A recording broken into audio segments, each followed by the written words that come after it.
We are here with Fatou Mbacke. All right, so say that 3 times fast. And we are going to find out a little bit more about her. She is an influencer here in Dallas, Texas, and she has had some recent events going on in her life that has started her down a journey of becoming an entrepreneur.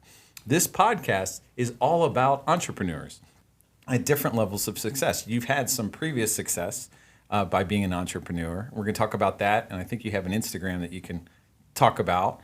And I think a lot of people are going to want to know how that. So we're glad to have you here on the show. Glad to be here. So tell us where you grew up. Tell us a little bit about you, where you're from, where you grew up. So I was born in Senegal, West Africa, and I moved to the United States when I was 4 years old. My mom came here when I was 9 months, so she left me with like my grandparents and my auntie, and of course they raised me, but like she was just very unhappy that she left her newborn baby in Senegal. So she brought me to America, and I lived in Seattle, Washington. That's where I grew up, and I went back to Senegal when I was 13, studied out there, moved back to the States. I lived in Shreveport, Louisiana. That was a culture shock. For about 1.5 years. And then I went to college in New York. Then I dropped out after my associate's year, and then I moved to Dallas. Oh, wow. That's a lot of moving. That's a lot of moving. Mm-hmm. Yeah. Was that with your family or just by yourself? Well, to Senegal was just me alone because I was kind of troubled growing up. I dealt with a lot of like issues like in school, like sorry, I need to stop saying like. I dealt with a lot of issues in school. I was bullied, and so as I got older, I became very troubled. And then once I went to juvenile, my mom was like, "Oh yeah, we're shipping you back to Senegal," and that's what she did. Wow. And she left me there for about 4 years, and I lived there with, family or whatever. I went to a private school though. The private school that I went to in Senegal was a American bilingual school, so it's kind of like ran by an American who moved there and started a family there. She created the whole school, but they get funding from the U.S. government, and it's also like accredited and everything. Mm-hmm.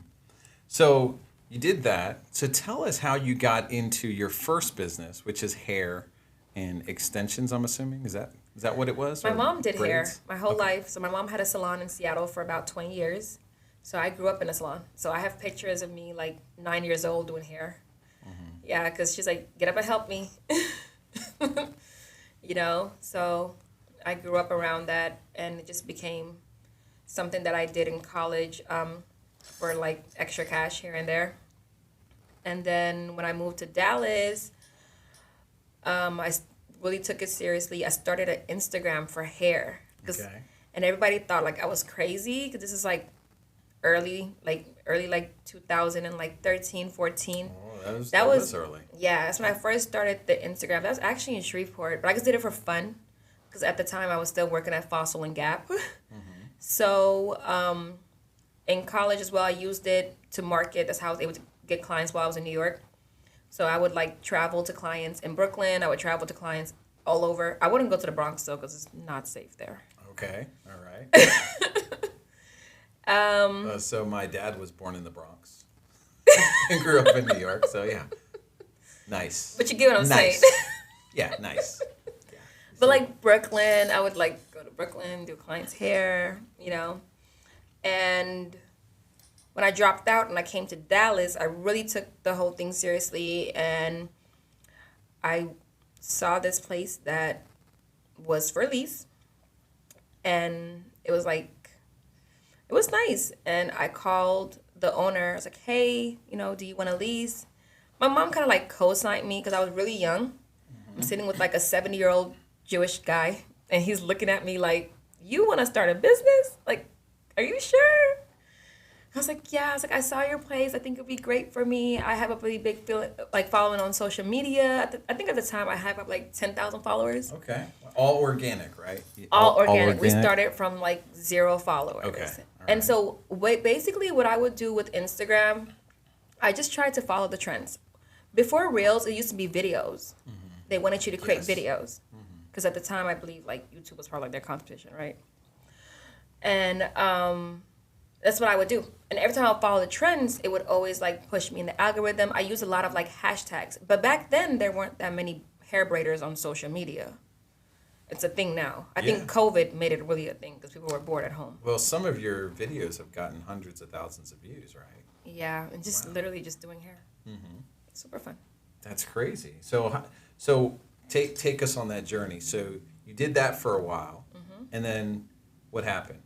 What, like with the following? Well, what stopped you from continuing to do that business? Oh, like I guess medical issues, and also I guess didn't feel like I had freedom. You know, I think where I made a mistake was I advertised myself. And so in a business, it's never really good to advertise, like in a service business, it's never good to advertise your business as you know? Because the business was called the Braiding Factory. Okay. But then when they would come, they would say, I want Fatu to do my hair because they saw more of Fatu braiding. And I remember one time, my mom, like, she would work there, like, off and on. Remember one time, like, there was a client that came in to get her hair braided, and she was like, I want Fatu. And my mom's like, I taught Fatu how to do hair. She's like, no, but I don't want you to do my hair. I want Fatu. And it was like, that was crazy. And I kind of felt like I was stuck. I couldn't go anywhere. I couldn't do anything because these people are all asking for me, you know? So I just wanted freedom. Once, like, my last lease was done, I did it for so many years. I was just like, man, I'm out. And I think when people ask me about it, I get very uncomfortable because I just don't want to talk about it. I just like don't want to do it, and it's nothing to talk about, you know? Like, you were making so much more money. Like, how do you feel now? Like, you went from like a head 200 to some heads 550 per head, and you can do 2 to 3 a day, and you're no longer making that kind of money. It's like, and for me, it wasn't about the money. Like, you know, I want to find joy in everything that I do. I think when I first started doing hair, it was like something that I just enjoyed doing. Like, it helped calm me, helped with my anxiety a lot. But then it became a job. And I think that's what I don't like. Anything that I'm doing, I have to be passionate about it. It needs to be organic. I don't want it to feel like, oh my God, I have to get up and go and do this. Like, it's dreading, you know? And I worked nonstop, and I think I just got burnt out. So you switched. You got out of being an entrepreneur, and you went into something, actually, it sounds pretty interesting to a lot of people. Where did you go to? And notice I'm looking at your bag there. I know, I see you. And so we'll hold this up here.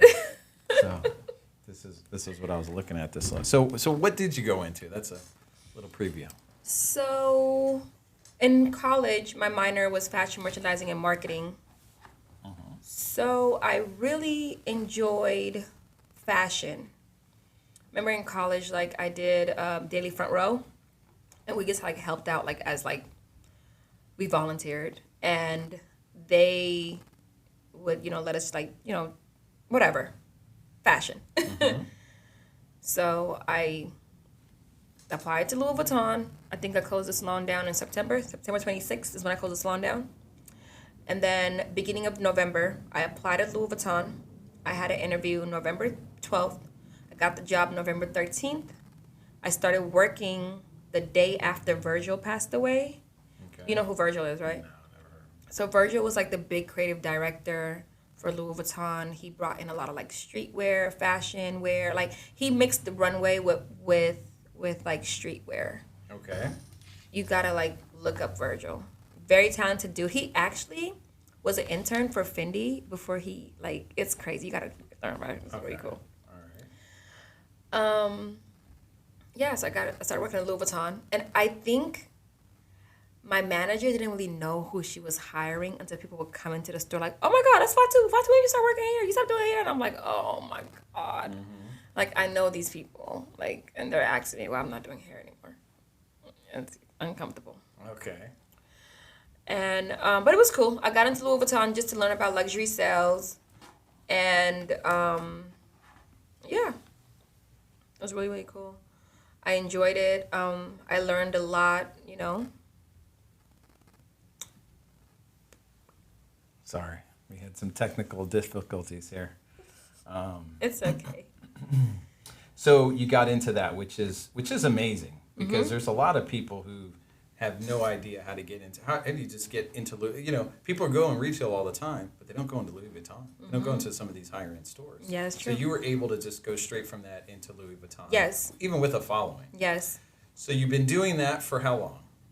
I've been doing that for about a year. Okay. I quit my job on Monday. Wow. Okay. Tell us why. Everybody wants to know. Are you sure you want me to talk about this? Just be open and honest. People want to hear it. People want to hear your story. Okay, well, I just personally feel like Louis Vuitton just massively produces for me. For luxury, it massively produces. Okay. Like, Lamborghini has a quota on how many 2021 cars they release. Just everybody can get their hands on it. And I don't like that. Okay. I didn't like that. I didn't like, how the quality was starting to depreciate. Really? When did you notice that? Well, I noticed that when bags would come to the store, they would be peeling. People would have it was major defties. Like our store alone, I hope they don't sue me for this. Our store alone had 2,000 repairs. Wow. We had so many repairs. One day I went to work.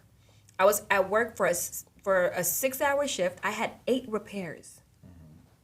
I'm not at work to do quality control for Louis Vuitton. That's not what they hired me for.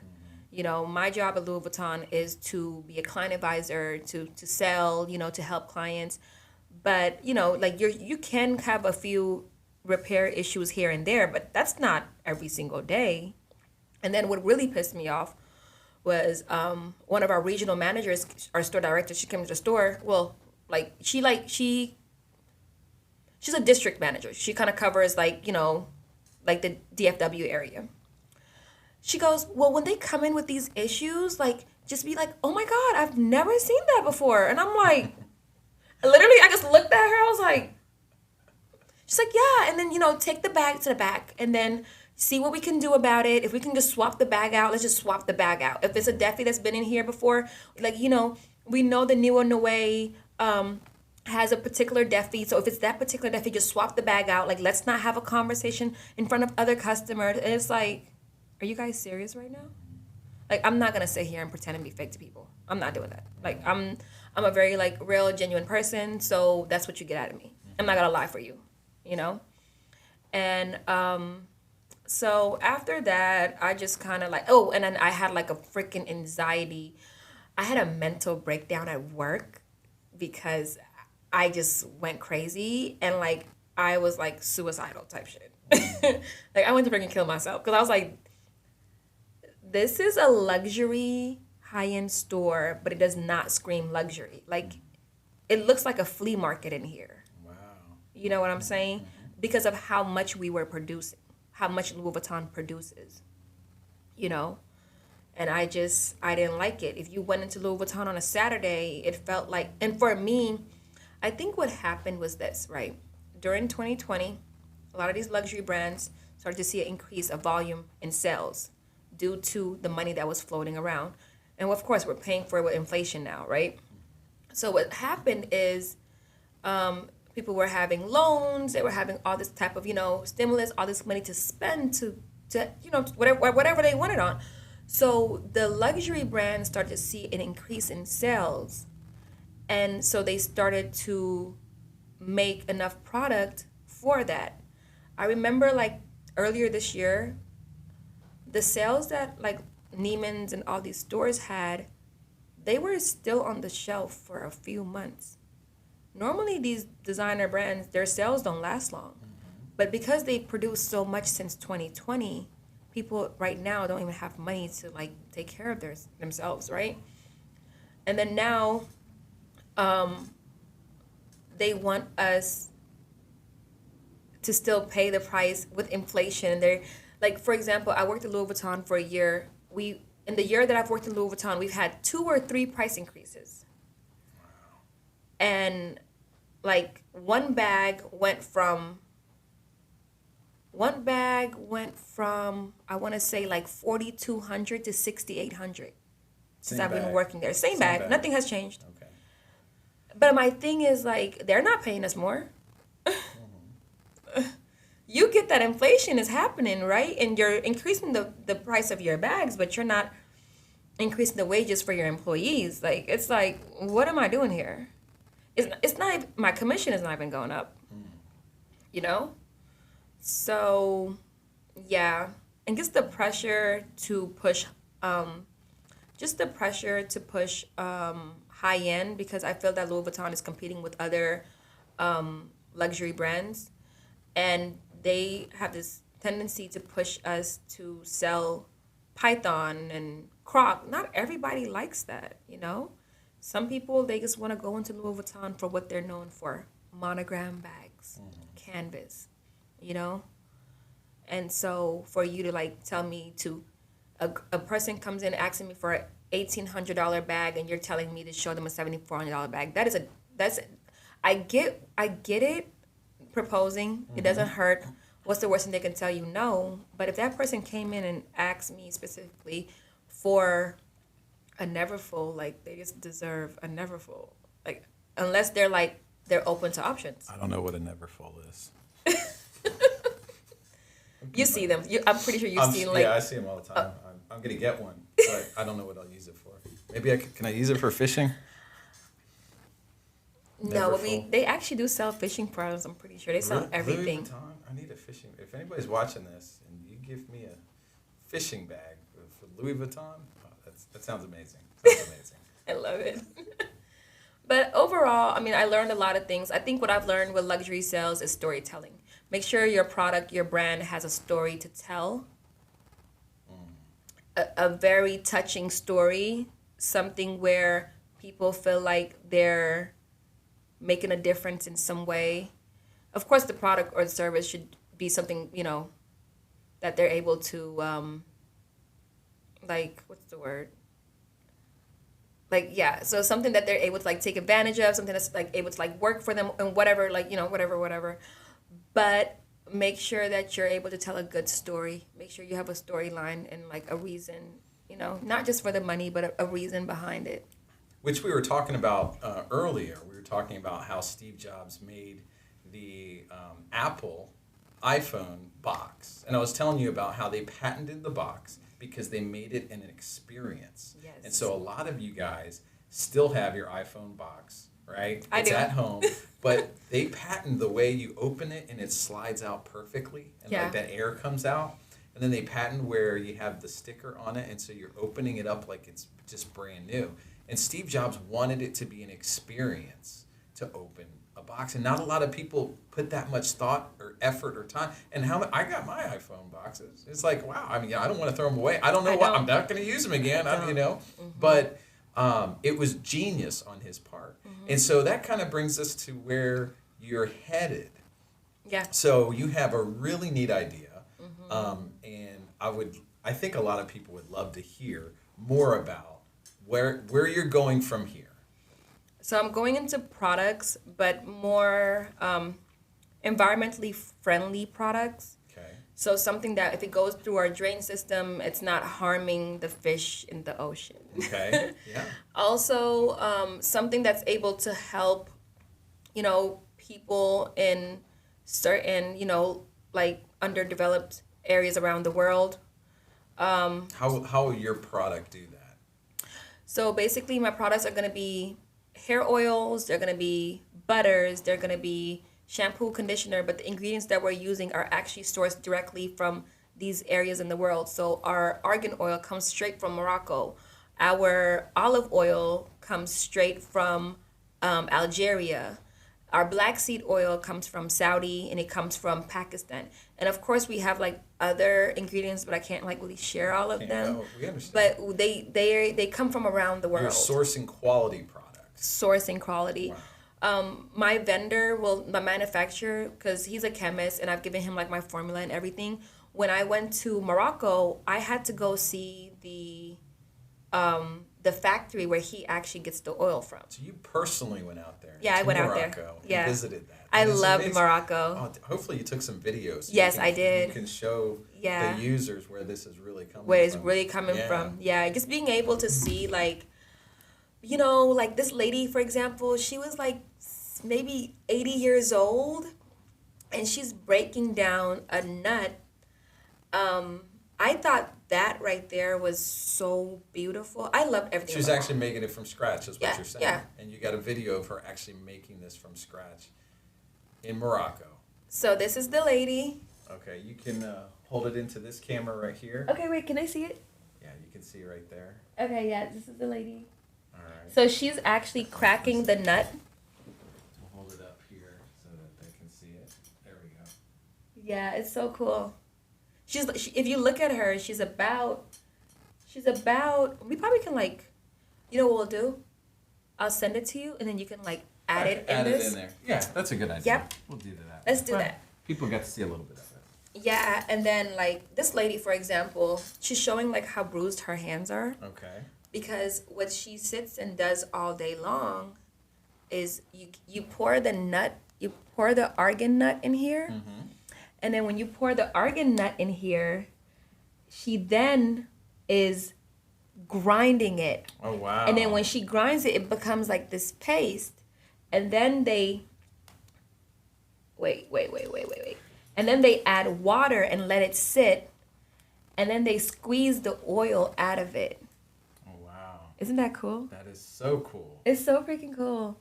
Of course, there's like an argan that you can. This argan that you can use that are like this roasted. That argan is the one that you cook and eat. You can add it like to your honey, and then the other argan is what you use for hair and skin. And you know, it has some really great enzymes. Okay. Yeah, really great enzymes. Yeah. And I love that experience. Of course, like this was the more like traditional way of how they make the argan oil. But there's the factory way, which is like a more clean for. Yeah. So Yeah. that's natural, just straight up natural. Yeah, this is straight up natural. Yeah, that's But insane. you know, people they have their hands and not wearing gloves, so people are not gonna really want. But so we source like from the actual factory who does everything through a machine. Okay. But they still hire locals, Okay, so that's how you're helping the local community down Yeah, there. yeah. Just keeping them involved. keeping them involved. Like my rule to my manufacturer was that he has to source his products straight from like the places in the world that these products come from. Like I did not want him using like a global company that basically like sourced for a cheaper rate and then sold for a higher rate and profited off of it, where like the little people were kind of missing out on the profit. That's amazing. It's amazing where your mindset is for this. Not only do you want to do the hair care and take care of other people, you know, of their skin, but you Yeah. also want to take care of the communities and the families that are making this. Yes. Which makes your product that much more, you know, amazing and, you know, powerful. That, Yeah. that the story that it's telling. you Yeah. know, and the people that it's touching. That is touching. Right? Yeah. Yeah. Yeah, it's a beautiful thing. I was able to see like the goats that eat the argan. You know, the argan is an actual fruit before it becomes a nut. No, I didn't know. It's a fruit. It's actually pretty sweet. Okay. No, I haven't had. Did you bring any? Is there one in here?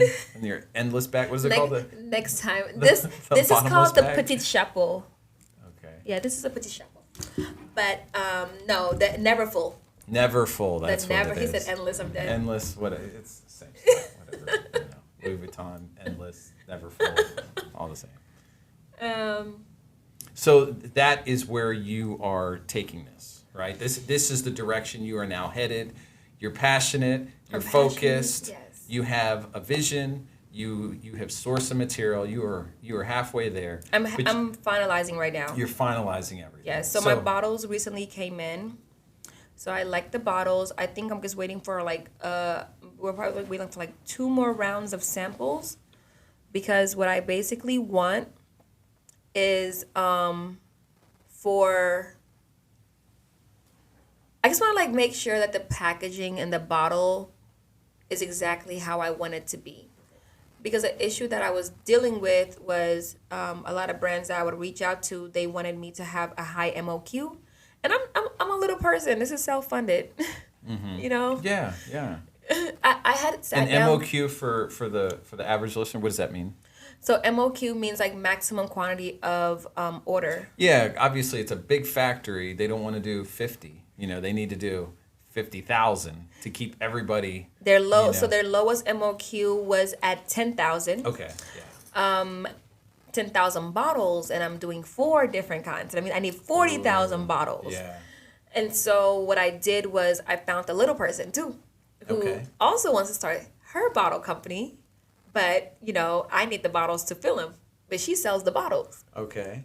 Very sweet lady. Her name is Amanda. Smart. That's really smart. Yeah, there's a lot of little people out here. Well, it's so you're being resourceful as an entrepreneur. Yes, you have to be. Instead of just saying, I'm going to just pay, I got to raise this money, it's like, wait a minute. Yes. Let me go find someone who wants to sell bottles. Yes. And partner with them. Yes. And then go that route, which is going to save you money, time, and For example, in the U.S., it costs about $70 an hour to create like your design for your bottle, to pay like an actual graphic designer. A lot of them charge from $70 an hour to $150 an hour. So what I did was I went to Fiverr. I found somebody in like India, I think, or Malaysia.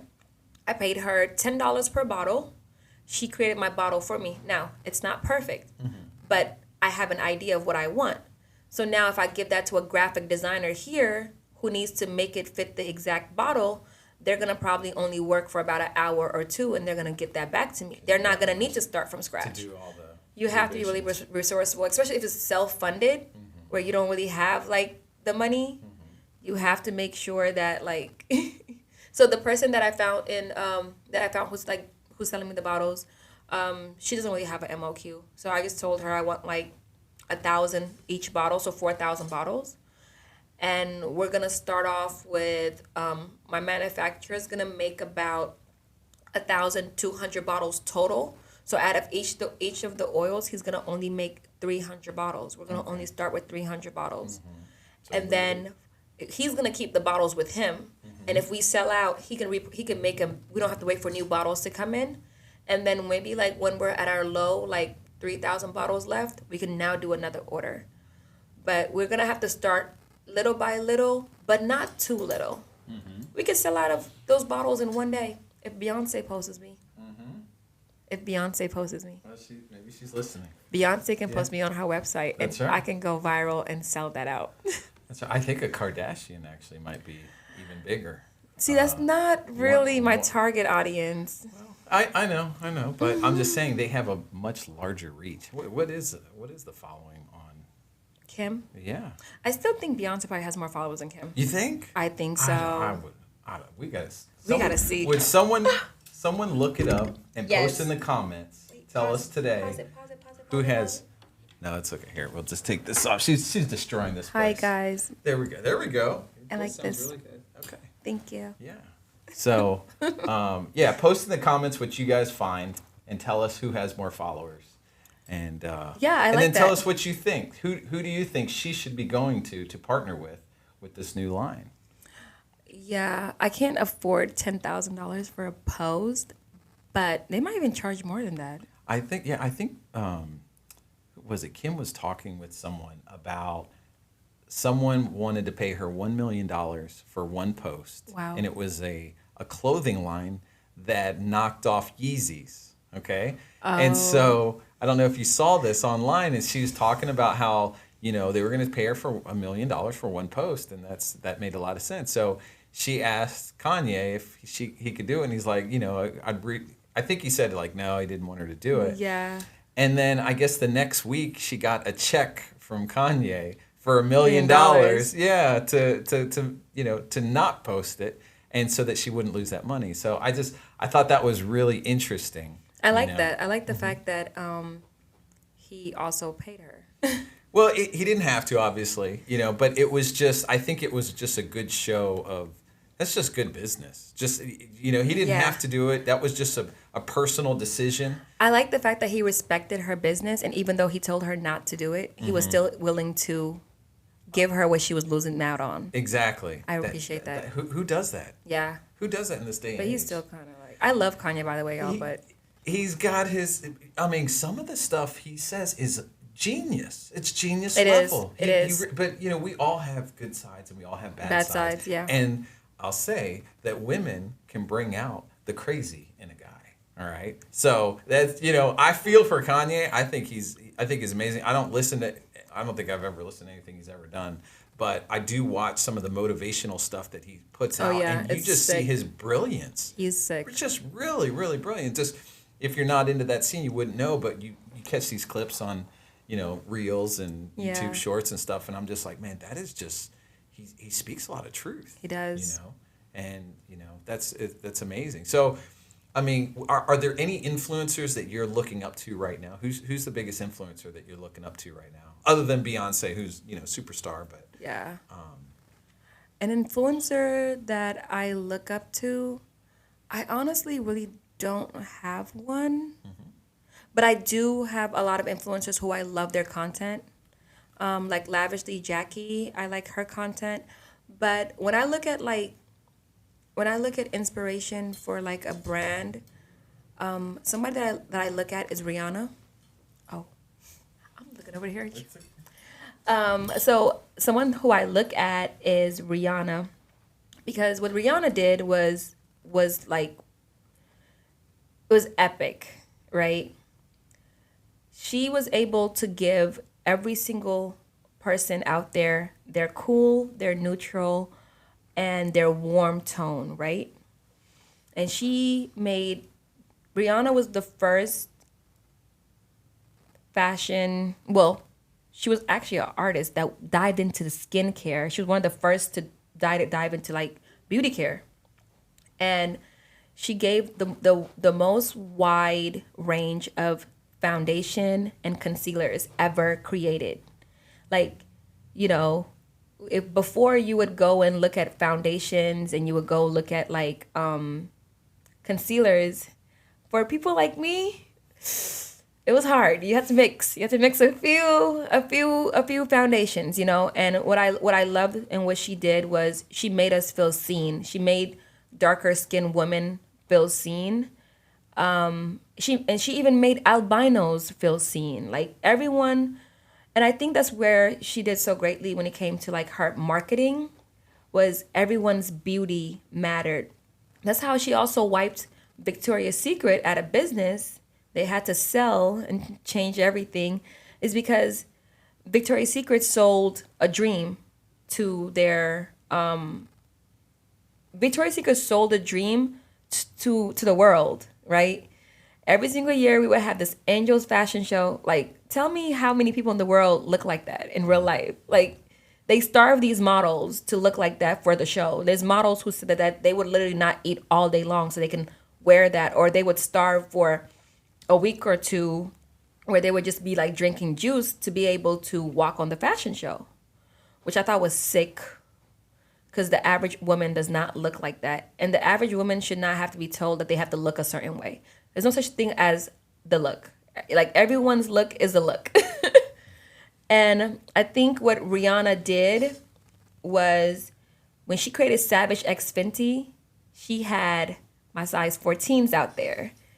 She had the size zeros, but she also had size 14, size 16s. Like, everyone matters. If you have rolls, if it doesn't matter what's going on with you, you're still beautiful. And that's what the same thing that she did with her beauty care, her Fenty line, was she made every single skin color included, like, from warms to cools to like neutrals.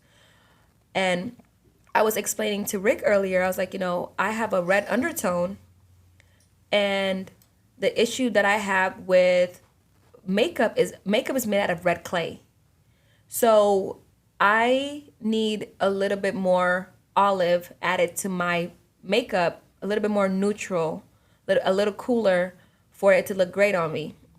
Because if not, if it has too much red clay in it, then I look crazy. And, you don't find my melanin everywhere. So you look crazy. I look crazy because it's For like, all the guys out there, if you're using clay in your foundation, let us know if you're looking crazy as well. So, yeah, that's something. He doesn't even know what I'm talking about. No clue what you're talking. But they do. They do. And that's what's important. Yes. Is you're speaking to them, and there's people out there right now with your skin complexion Yes. who are listening. They've never heard about this before, and they're hearing this for the first time. Yeah, You yeah. know? Rihanna really changed the game, and what she did was also smart. She didn't partner up with Ulta to begin with. She partnered up with Sephora. The reason why she partnered up with Sephora is because Sephora is owned by LVMH. A lot of people don't know that. So when she went into Sephora and she launched her business there, they were able to see her sales, her numbers, and this is where LVMH buys into her brand and she becomes a billionaire. Wow, and that's your goal, right? That's next on your list, huh? Yeah, that is on my list. To get into Sephora is on my list. But I also want to get into like your HEBs because it's a natural product. You know, I want to get into Whole Foods.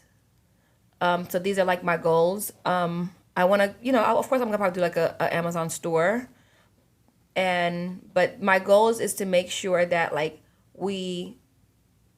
because I've dealt with the mental health issues, so I want to be an advocate when it comes to mental health. And I also want to be an advocate when it comes to like health and wellness. So like, you know, I'm your matcha girl, yes. And you know, I believe that self-care is, you know, like is loving yourself. Like if you love yourself, you take care of yourself, you know? And that's mentally, it's physically by working out. I do a lot of yoga, Pilates, and then it's also, you know, taking care of your hair, your natural hair. You know, for the longest, I wore wigs, and now I'm starting to embrace my natural hair more. Cause I have seen a lot of the tension that has been caused by wigs, a lot of tension that's been caused by getting my hair braided, right? So what I did was I, you know, kind of dived into what can I do to grow my hair back, and it's so crazy because like it's growing back like crazy now. So I do wear my natural hair. I don't have a perm. I'm all natural. And for my skin, I just use oils, you know. And in my tub, you know, when I'm taking a bath, I do the Himalayan salt. You know, I like my eucalyptus. I like the rose in the water. So these are like the things that I really like. And it makes me feel good about myself. You know, I can sit at home all day long and clean and chill. Okay. Yeah. Wow. So where would they find this information when you launch? Where are they going to be looking to see? Oh, that? on Instagram. So go to Instagram, type in LOVEASTA care. So Lavasta Care. We're going to start off with 4 oils. Hopefully I can get it out to you guys this year. If not, before my birthday, which is February. That's really my goal. It's my goal. Oh my God, it's my goal. But yeah. That's a great goal to have. Yeah. Right. So you're close. I'm close. It's there. We're getting it out. We're gonna get there. We're gonna get there. Yes. And you're almost there. Almost there. So Almost there. that's great. That's Yeah, great. And thank you. this is so. What advice would you have for a young entrepreneur? You know, someone who's watching this right now, who wants to start their own skincare line, who has some of the same goals and dreams that you have. What advice would you give them to get started? Advice that I would give a young entrepreneur is to find something that you're passionate about, and don't do it because of money. Do it because you love it. Because, like, literally, I'll be in bed sometimes, and I'll literally get up out of my bed at like 1 o'clock when I grab my iPad. I'm like, okay, I need to write this down because like this needs to be a part of it. It needs to be part of the plan. But if you love something so much, you'll dedicate so much of your time into it, and eventually, you know, with consistency, you know, something's gonna come out of it. So make sure it's something that you're really passionate about, and whatever it is that you're doing in the world, I would say, figure out what's lacking, right? Figure out where you have a purpose, like where you can add more value into, and go there and add more value because you're needed clearly there. That is great. Yeah. Yeah, it was really good. Thank you for coming on the show, and thank you for sharing everything that you shared with us today. The lovely Fatou, Yes. and Thank you, from Rick. Senegal. Senegal, yeah. You were born there, Yep. right? Okay. All Yeah. right. So we were looking forward to this. I cannot wait to spread that oil and butter all over Yes. wherever I'm supposed to grow hair. Okay, that's my plan. That's my plan. So I'll On let your you hair. know if it works. I'll let you know if it works. But you guys are gonna see more from her. Check out her Instagram. And if you like this video, we'd love for you to hit the like button. If you want to see more of them, hit the subscribe button. Thank you guys for watching. Yes, thank you.